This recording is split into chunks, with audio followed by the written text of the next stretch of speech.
Hi guys, and welcome back to Geeks Wargaming. We're here with another 8th edition battle report for you, and a welcome return to James. First of all, he's brought his Eldar along, which will be interesting.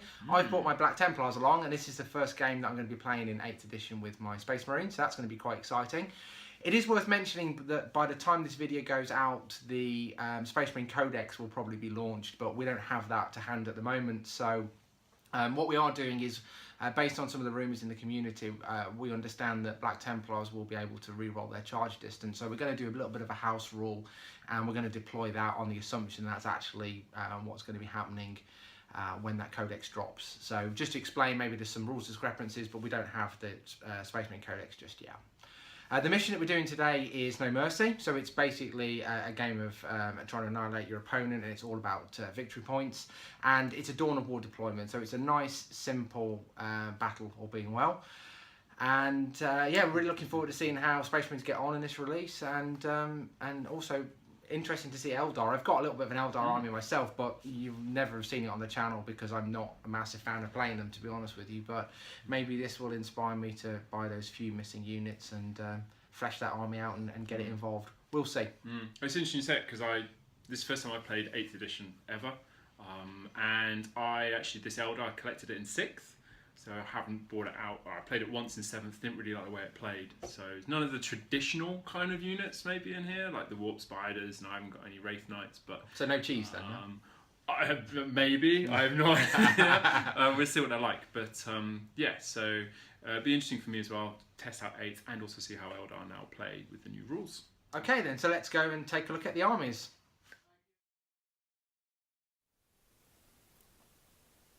Alright guys, this is my 1750 of Aeldari faction. I think that's how you say it. So what I have in the 1715 point army is I've got 2 detachments. First one is a really small patrol detachment of Harlequins, and the HQ choices for that, I've got a Troop Master and then a Shadow Seer. The Shadow Seer has a Fog of War, I think it's called.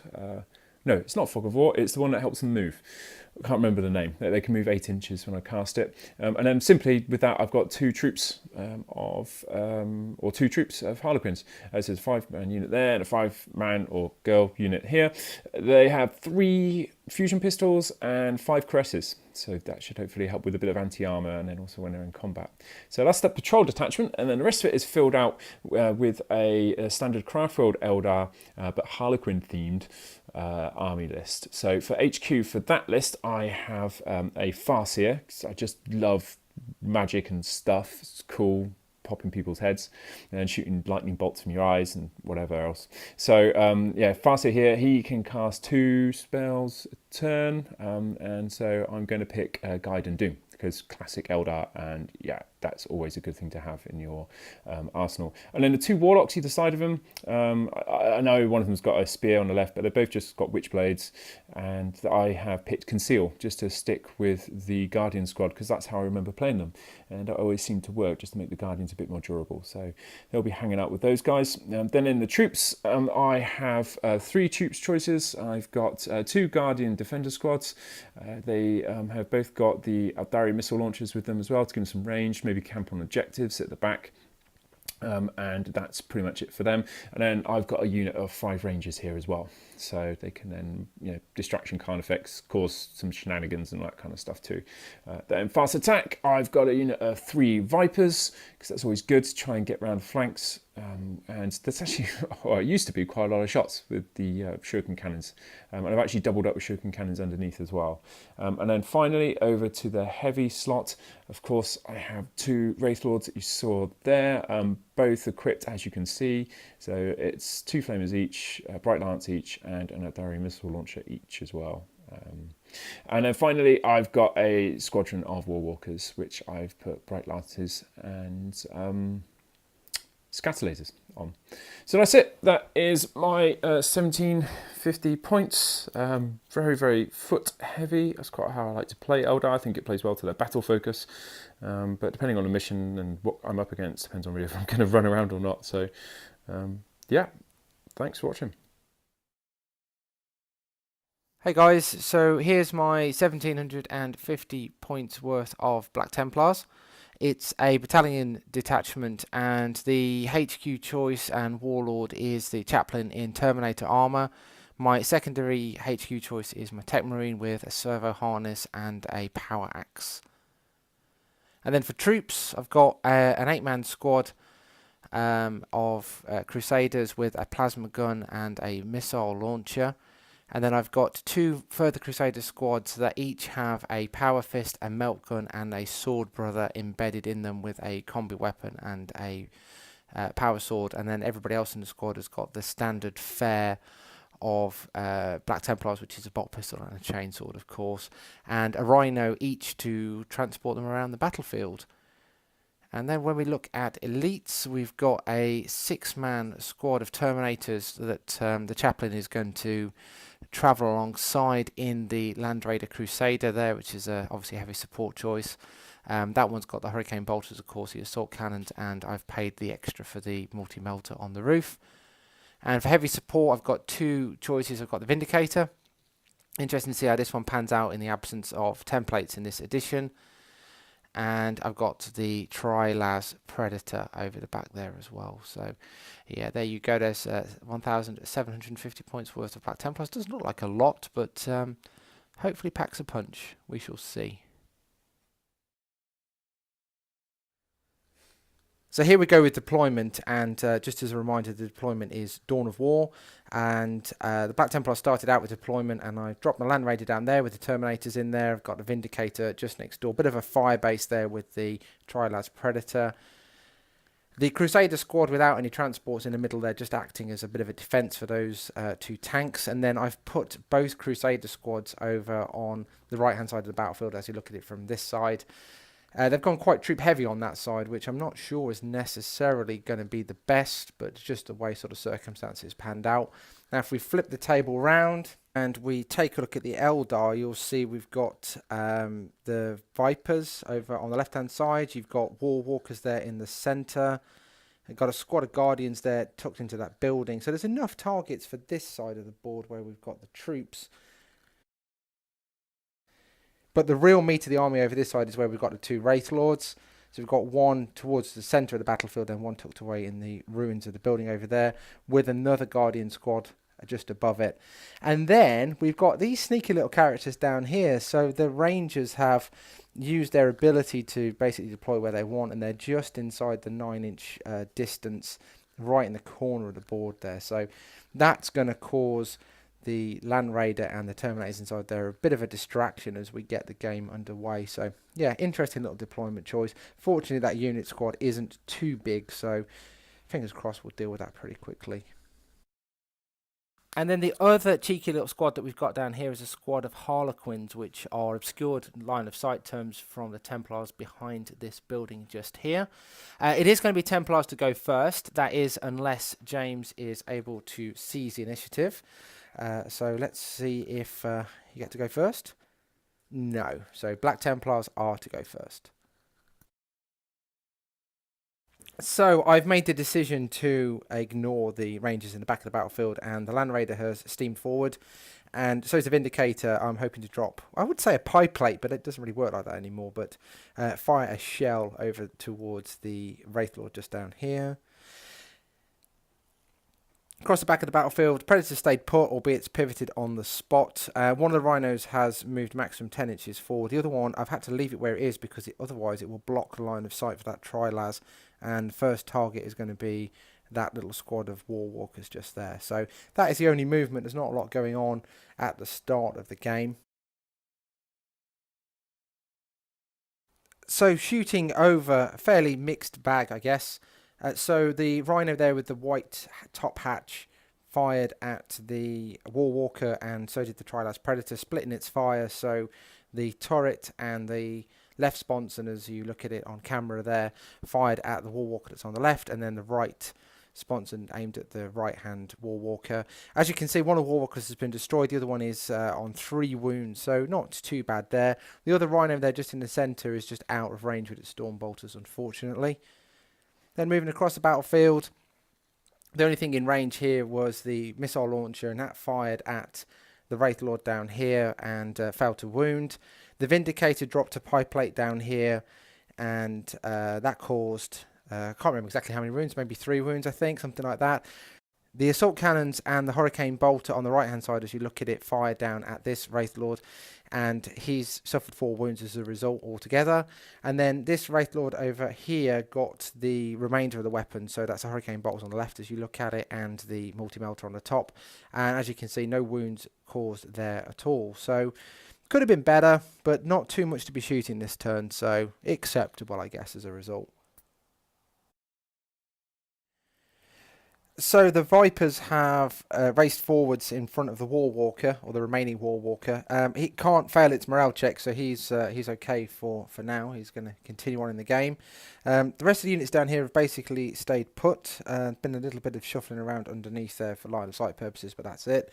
And then the Harlequins have started their advance forward. They've moved their 8 inches. They're pretty nimble guys, and I'm guessing they're going towards the Rhino, so that doesn't look too good for that Rhino. And again, very static on this side of the board as well. James toyed with the idea of bringing this Wraith Lord out of cover and starting to make his way towards our Land Raider, but decided against it in the end, which I think is probably quite a sensible move. So an interesting round of shooting there from the Eldar. There's some successes, like the Rhino that was here in front of you, now destroyed. That was thanks to the Harlequins and their fusion pistols, but also softened up by the Shadow Seer and Smite in the psychic phase. So that was pretty badly roughed up beforehand, and in the shooting phase that got destroyed. The Vipers have fired at the Predator, and that's only lost 1 hull point. Some pretty impressive saves on my part. Pretty lucky, to be honest with you. That Predators should by rights have been a lot more heavily beaten up. The Bright Lance on the War Walker down here also put a shot in as well, and failed to wound. And then the Scatter Laser was fired at the squad that was blown out the Rhino, and 1 guy died as a result of that. So those guys are going to have to check their morale just a little bit later on. My Land Raider is also pretty badly beaten up as well. 7 wounds done on that, and basically all from this Wraith Lord down here. The other Wraith Lord over here, for whatever reason, just cannot hit. James actually spent a command point on getting the Bright Lance to do a re-roll, and it failed a second time around. So don't know what's going on there, but he failed to do any damage at all. So that's lucky for that Land Raider that it's not in a worse position. And then finally the Rangers at the back, they put a shot in at the squad at the top of the building there. They failed to hit. So yeah, tale of 2 halves, I guess, really. This side maybe not quite so successful, and then over there some pretty good results. So Eldar Assault. After failing the first charge roll and James spending a command point on re-rolling the Harlequins charge, they probably wish they hadn't actually, because they ended up getting wiped out. Did take 3 of my Templars with them on the way, but in the end the Templars made reasonably short work of those guys, particularly obviously the extra attacks from the chainswords all helping, and some pretty bad rolls, pretty unlucky rolls when it comes to saves. So yeah, that squad has been wiped out, so it's a victory point for me, which I've earned in James's turn, which is pretty funny, I guess. Movement. So the Rhino over the back there has advanced forward, having let the cargo out, and those guys have moved their maximum move as well. So we're all pretty close to these Vipers, and looking forward to taking those on in just a short while. Squad in the centre there, they've recovered their composure, passed their morale, and they've moved 6 inches forward as well, looking to bring the fight onto the Shadow Seer. And then toyed with getting the guys out of this one, but in the end decided to keep advancing forward just a little bit further this turn. So Terminator's still on board there. Vindicator stayed put. I'm going to drop another shell in this direction. Trilas Predator staying put as well to drop some laser fire over in that direction. Not quite sure where that's going to go just yet. And then the squad on top of the building, they're now within 24 inches of the Rangers, so they're going to stay put as well, and they're going to be shooting and hopefully taking some Rangers down. The squad on top of the building there opened up with their bolters and the missile launcher at the Rangers down here, and they've killed 4 Rangers off, so that's left that squad pretty well depleted. So the Land Raider's driven down the middle of the battlefield and again split its fire. One Hurricane Bolter to each side to both of the Wraith Lords. The Assault Cannon went to the left and the Melt Gun went to the right. The Wraith Lord on the right, as you look at it, took 4 wounds. And the one on the left there is just down to 2 wounds now. So it's getting pretty soft. Did also get a shot in from the Vindicator as well, which took a couple of wounds off as well. So it's getting pretty badly beaten up. Then over on this side, not a very great round of shooting against the Shadow Seer. 1 wound caused, but saved by its or her invulnerable save. And then the Trilaz Predator took one of the Vipers down. And these guys, plus the Rhino, have softened up one of the ones with a couple of wounds. So clearly we'll be going to assault next and hopefully trying to finish those guys off. So the Rhino and the squad all charged into the Vipers, and overall they've caused 4 wounds. Nice little trick there of getting the Rhino in first to soak up the Overwatch, and then letting the troops come in without any harm. Worked out quite well. So 4 wounds done on the Viper squadron there. They've passed their morale. So they lost 1 model earlier on, but they've passed their morale without any issues. And then similar sort of situation over there with the Rangers. They lost 3 models, but again they've passed their morale. So they're good to continue for this turn. So the Vipers have left the scene of that combat from last turn and have used a landing pad there as an ideal opportunity to turn around and presumably shoot back into this squad. And I've realised that I've made a bit of a silly blunder here because my Tech Marine is now sitting out as the closest target, so perfectly legitimate target. The Harlequins have come around as well. Looks like they're going to be going into combat. That's going to get pretty untidy. And it's also some pretty bad news as well for my Land Raider. So let's go take a look at that. So it's taken 7 wounds already, and now it's got 2 Wraith Lords either side of it. So that doesn't look like a good situation over there. So as predicted in the shooting phase, the Vipers have opened up at the Tech Marine, and he's just down to 1 wound. And unfortunately, the fusion pistols from the Harlequins have managed to make light work of dispatching that Rhino. The only saving grace is it didn't explode, so that's good news on that front. But obviously a Rhino down, another victory point gone, sadly. We also lost 2 Marines in the centre here, thanks to Smite from the Shadow Seer just down here.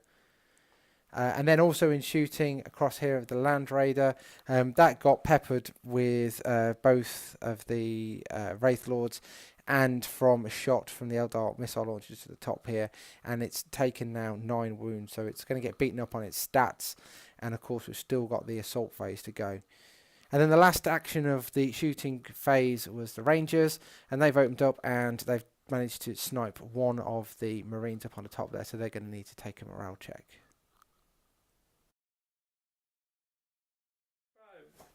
It's a pretty brutal round of combat there from the Templars, actually. They did pretty well. So the Harlequins charged in.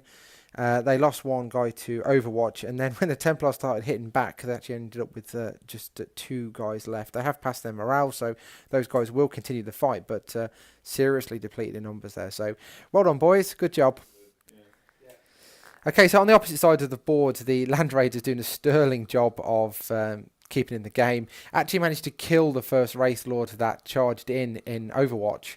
What I did forget, though, of course, is under the new 8th edition rules, the Land Raider was actually free to do another Overwatch when the second Wraith Lord charged in, but I managed to forget that, so hey-ho, never mind.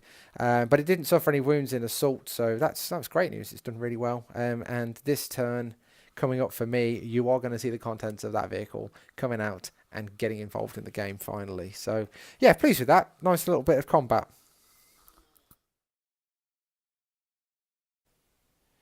So my Tech Marine, not previously been involved in combat, has come around the rest of his squad. Well, effectively squad mates, although of course they can't be part of the same unit, but coming round to support his brothers. And the remaining 2 guys from the other Rhino squad are coming around as well, looking to go towards the Shadow Seer. My Predator's staying put. It's going to be shooting at the Vipers during the course of the shooting phase. The guys on top of the building are going to stay put and carry on picking away at the Rangers. And then down towards the left-hand side of the battlefield, The Terminators have hopped out of their Land Raider Crusader, and clearly they're looking at, first of all, taking on that Race Lord. And the Land Raider itself has moved the maximum 5 inches it can now. It's in a damaged state, away from that particular scene of combat. And then the Vindicator's hopped over the barriers, and I've moved it forward so I can use the Demolisher Cannon. Clearly I can't use it on the Wraith Lord there because my own guys are too close, but there's nothing to stop me dropping it up there, so we're going to cause some aggro up there with the Demolisher Cannon in the shooting phase.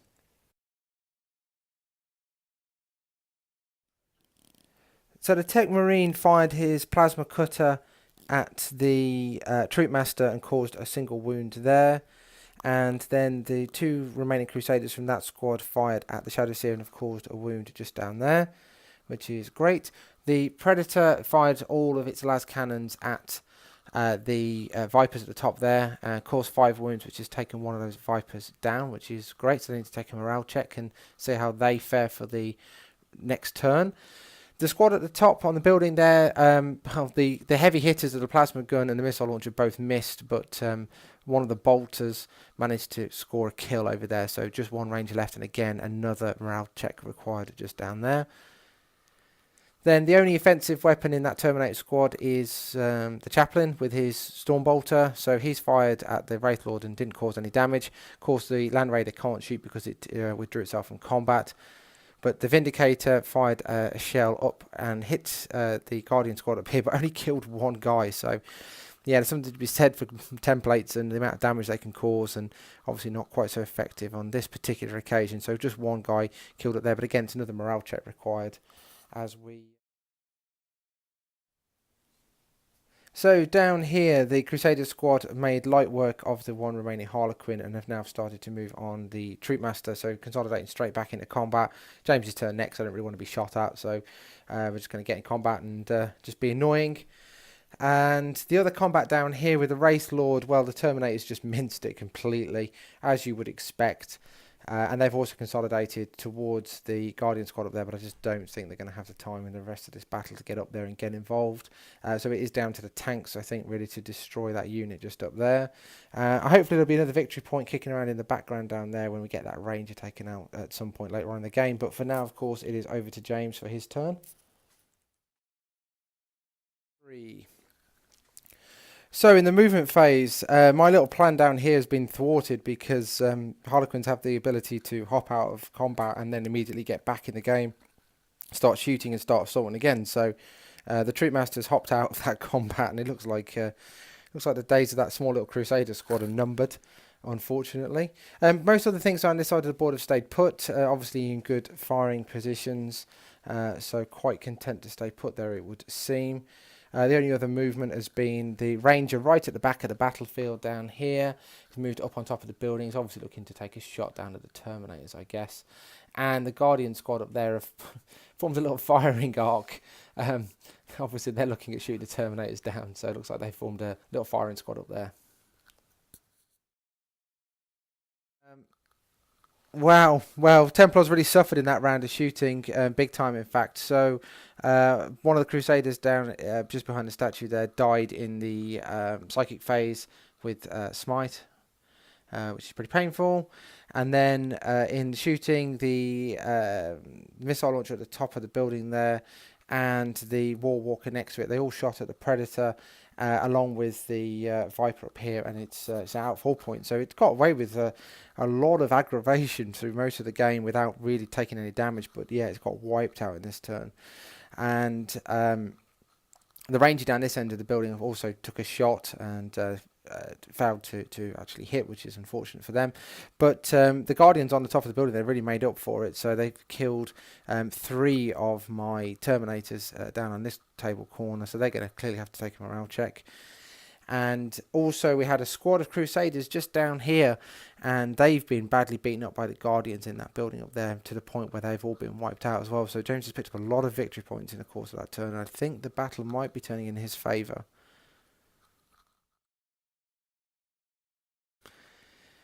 So the Sword Brother down here, where he got dragged down, and the troop leader and the Shadow Seer are consolidating towards the nearest enemy, which is actually quite a long way away now. There's There's not, well, in fact, there's no Black Templars down this side of the table whatsoever. So yeah, that's quite a walk to the nearest enemy unit, that's for sure. And the other bit of news from the morale phase is that these two Terminators, the Terminator left next door to the Chaplain. He's still in the game. He managed to pass his morale. So they're going to be able to continue on, which is great because I couldn't really afford to lose yet another victory point on the back end of what has been a pretty appalling turn for the Templars. But hopefully this is the point where we start turning it around. I had a tough choice to make down the bottom of the table down here. What to do with the Land Raider. It's quite a long way to get over the back here towards Warlord and squad up there, but what I'm thinking about doing is coming down here after these two guys, because there are two independent characters. There's 2 victory points kicking around down there, so the Land Raider's kind of turned around and gone up the middle. Vindicator's going to go after that squad on the top of the building there, and of course the Terminators are going to continue their slow plod at 5 inches a turn over towards those guys, in the hope that we can maybe get in there in time to do some damage. Squad appears going to stay put. I reckon there's a victory point in that Ranger just there. I might even be cheeky and split fire and get the missile launcher to shoot down at these guys down here and see how that goes. Yeah, there we go. But no, I just don't have a lot left for this. This is going to be a pretty quick turn. Well, it seems that Eldar aren't the only ones who can throw in a good round of shooting there. So the Land Raider driving down the middle of the board there was definitely a good choice. And all of that massed weaponry managed to wipe out both the Shadow Seer and the Troop Master. Shame it's not the Warlord, because that would have been even better bones. But there's 2 victory points kicking around in there. Plus the Crusader squad on top of the building there managed to take down the Ranger that's been bugging him or bugging them for the duration of the game. So there's another victory point over there. So 3 victory points scored. Not so much great news down the right at the back there with the Vindicator shooting up at the Guardian squad up there. Just really didn't do any damage at all. And neither did the Chaplain firing a Stormbolter up there. So that looks like a pretty tough squad to be picking on right now. James has elected to hide his Viper away behind that oil tank just there, so it's out of line of sight from the Crusaders up there, so it's securing him line breaker and preventing me from scoring a victory point, because I've got nothing that's going to get in range anytime soon to shoot them down. Psychic phase really let James down, so all those lovely little buffs of Guide and Doom and all that kind of stuff, nothing actually went off. No perils, but no successes, and that really made a big difference. So the only thing that's really happened during the course of that turn is a Terminator that was down the bottom here of the building here. He's died. So there's another victory point gone in James's direction. But yeah, certainly you can tell the difference when the psychic shenanigans don't go your way. That's for sure. So yeah, typical Eldar really. I guess this is back to how we know and love them really. Great when it's all going well, and then not so great when things aren't going their way. Wow, what a turn of shooting that was. So the missile launcher up on the top of the building there popped his shot down at the War Walker that was down there, and that's a victory point scored because that's out of wounds, which is pretty awesome. And then the Land Raider, well, I was just about in range with the assault cannons down here at this Guardian squad. It's also hiding the Warlord, but everything else was out of range. So taking advantage of the changes in 8th edition and having a 360-degree fire arc, everything went up at there. And you can see what's happened. So most of the Guardians got mowed down with just sheer weight of bullets. And then morale check failed. Just killed off the rest. So they've been wiped out. It's a good job because the Vindicator, I'm not a fan anymore, to be honest with you. It was really not that effective in this edition. Just didn't kill anything at all. So, yeah, not so great. And then finally the Chaplain down here. It did have... Remember we said about that house rule of allowing Black Templars to re-roll their charge. Even with that re-roll, failed it twice. He needed 6 inches to get up onto that deck and failed it twice over. But in the end, I don't suppose it mattered too much. We've just got the Warlock to deal with during the course of what little remains of the game. There's been no movement whatsoever, but we are into the psychic phase. Conceal has been cast over on this squad here. The Warlock right on top of the ruined building has managed to cast Smite down onto the Chaplain and rolled a 10, which means that Smite is now D6 wounds, and they're mortal wounds as well. This Chaplain only has 5, so if we see a 5 or a 6, the Warlord dies. Oh, it's only a 2. Okay, so for the rest of the shooting there from the Eldar, there's a couple of cannons in range there, but I don't know if you'll be able to see this, but crazy shot through that window just there. So the missile launcher right in front of you now, through the window just there, and then straight on into the chaplain in the rear. Fortunately though, he managed to hit but then failed to wound, so chaplain's leading a charmed existence. So the key bit of this battle really is now down in this corner, and what I've done is move my Land Raider back towards the Warlock and move the Demolisher over that way as well. And the Demolisher kind of pulled it out of the bag a little bit, managed to get 3 shots off at him, and the Warlock is dead as a result. So that's a victory point in its own right, which is pretty cool. Also, fingers crossed, secures Line Breaker for the Chaplain, but it is Eldar to go next, and there is that crazy shot still from the Eldar missile launcher right across here. So who knows what could happen next. So it's D6 damage if it hits. So it could be pretty bad for the Chaplain. He's got 2 wounds taken off him, so he's got 3 left. So it's pretty tense at this point. Right, so when it came down to the Eldar turn, we actually put a tape measure across this, and that Chaplain is now out of range. He's just gone himself far enough away that that missile launcher is now out of range, and anything that happens from here on in is not going to affect the outcome. So that is the end of the game. We're going to sit down now, work out the victory points, and see what the final result is. To be honest with you, neither of us are really quite sure at this point, so we're going to figure it out, and we'll let you know in a second. Oh, hi guys, so welcome to the post-game review, and we've sat down, done the sums, and wow, it was a great game, and we really didn't honestly know quite how that had panned out, but it turned out in the end it was just about a victory to the Black Templars. Woohoo! Not happy. Not happy. So the final scores were 10 victory points scored in kills, plus 1 for Line Breaker for the Black Templars. And the flip side for Eldar, you've got 7 units killed, plus Line Breaker, plus First Blood. So it ended up being 11-9. But Dirty it was Monkai.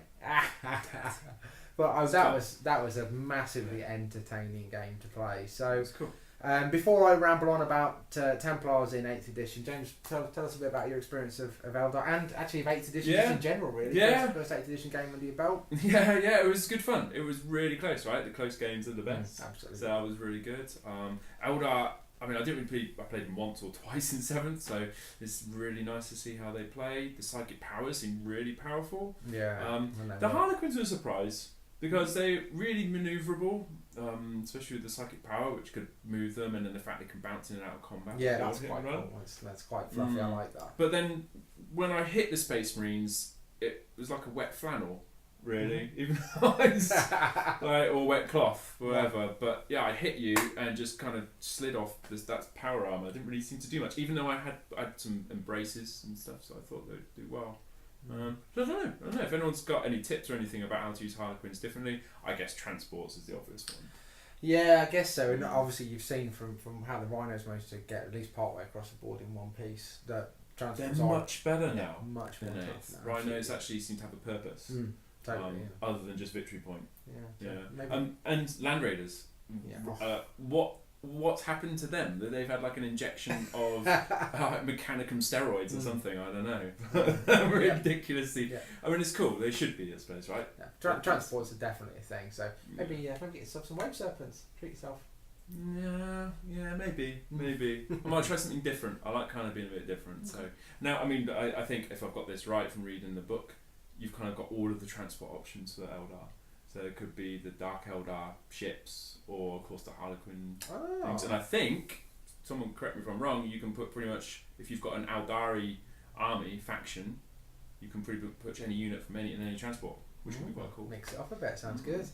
Yeah. So from my experiences of Black Templars, again, transports is a massive thing, and that's great because you all know that I'm a treadhead, and I love the idea of driving rhinos up and letting troops out and then getting them into combat, and I've really missed that through the releases where rhinos weren't assault vehicles and were basically made out of paper.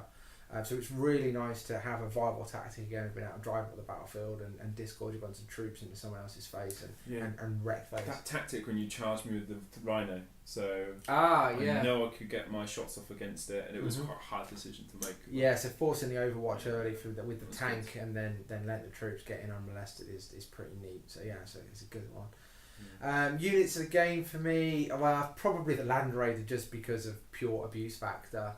The amount of pain that it went through and is still basically rumbling on, it's a testament to the strength of the Land Raider. I think that's probably my unit of the game. The Land Raider? I would say, yeah, definitely. Yeah. So what about you? Yeah, because it was actually able to deliver stuff, like, securely. Yeah, it did the job. Unfortunately, because of the way that I deployed and the way you deployed, I ended up basically having my semi-Death Star unit of Terminators in the wrong part of the board completely. So I didn't really get the points back at all, but I guess in the end it actually is the unit that swung the game. I'm interested to know what your biggest change for your army is in 8th, because I know you played Templars quite a bit in 7th. I guess until I see the Codex, it's a difficult one, but where Templars had a lot of buffs around close combat, those things are absent at the moment. So until we kind of get an official copy of that, it's going to be difficult to say exactly what Templars are going to be able to do, but the ability to be able to re-roll in certain circumstances has always been a big thing really for Templars. I mean, they're always pitched as a close combat army, and they've never really kind of lived up to that reality, but maybe in this release they will. We'll have to see. So when we get hold of the Codex, then I'll do a bit more of a review and we'll find out how it looks. But yeah, as it stands, I suppose they just play like traditional Marines at the moment. There's nothing particularly special apart from the Crusader squad that I've got that makes them stand out any. So we'll see how that looks in the Codex. Yeah. So what about unit of the game for you? Anything particular stand out? I guess for me, I like the psychic powers. That's quite cool. The new mechanic with that. I hate psychers, which is why I play Templars. Yeah, I know, that's amazing. It's great. Like zapping people's minds. Like that moment where I almost your chaplain. I almost just fried his mind with smite. That was really quite cool. That could have been bad. And cinematic. I did like the way the Harlequins play as well. I think maybe it's just that maybe they're more finesse and you have to kind of know the tactics with them. So no, I'm going to say the Harlequins, the troop, just the basic troop, probably maybe my unit of the game. It might have been the way I was using them, but I loved the way how they ran across the board, and I had the 3 fusion pistols in there, right in your face of the tank. After I did that psychic power to move them, and then so Harlequins for me. Okay. Harlequin troops. Yeah. Cool. Yeah. So that's it, guys. Once again, thanks for watching, and if you're not already a subscriber, then please don't forget to hit that subscribe button, and keep an eye out for us on the next battle report, which will be with you very, very soon. And once again, thanks for watching. Cool.